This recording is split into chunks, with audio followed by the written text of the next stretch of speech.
Episode 11. If the Sabbath was a shadow, why was it created before sin? Key text, Genesis 2:2-3. And on the seventh day, God ended his work, and he rested. And God blessed the seventh day and sanctified it.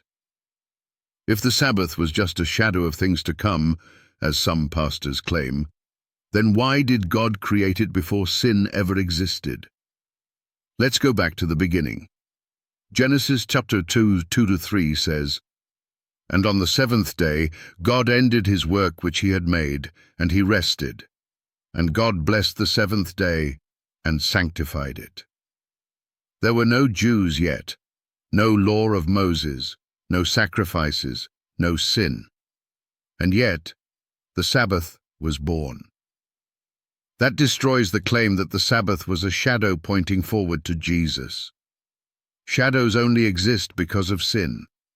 Shadows are symbols that vanish when the real thing comes. But the Sabbath wasn't created as a response to sin. It was created in perfection, in Eden, in holiness. Let that sink in. Before there was death, there was rest. Before the fall, there was worship. Before man sinned, man was called to remember. And what was the Sabbath for? It was a relationship day, a divine appointment between the Creator and his creation. God didn't need to rest. He wasn't tired. He set the seventh day apart for you, to know him, walk with him, honor him, and never forget him. That's why the fourth commandment says, Remember the Sabbath day to keep it holy. Exodus 20:8. Because God knew we'd forget it, trade it for work, wealth, or worthless traditions. But here's the knockout punch. If the Sabbath existed before sin, then it couldn't possibly be a shadow of Christ. Shadows are temporary, symbolic, and sin-based. The Sabbath is eternal, literal, and rooted in creation, not redemption. You don't need a redeemer before sin, but you do need a creator, and that's exactly what the Sabbath points to.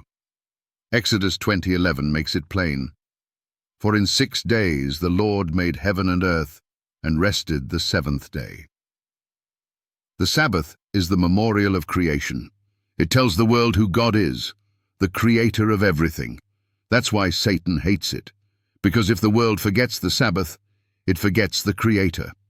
And once you forget the Creator, you'll follow any counterfeit. So let's expose the deception. The idea that Jesus is our Sabbath is a clever phrase designed to erase obedience, but there's not a single verse that says Christ replaced the fourth commandment. Instead, Jesus said, Think not that I am come to destroy the law.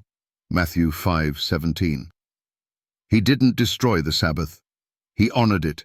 He kept it. And he never called it a shadow. Colossians 2:17 refers to food and drink offerings, feast days, and ceremonial Sabbaths, all tied to the sanctuary system, not the seventh day of creation. Don't let twisted theology rob you of eternal truth. If the Sabbath came before sin, was written in stone, was kept by Jesus, expected by the apostles, and will be honored in heaven, Isaiah 66:23, then how can any man say it was just a temporary shadow? It wasn't a shadow. It was the first light after creation. So I ask you, if God gave the Sabbath in Eden, in a perfect world, what makes you think it has no place now in a sinful one? The Sabbath is not a symbol. It's a sign. And those who keep it will be sealed by the God who made it.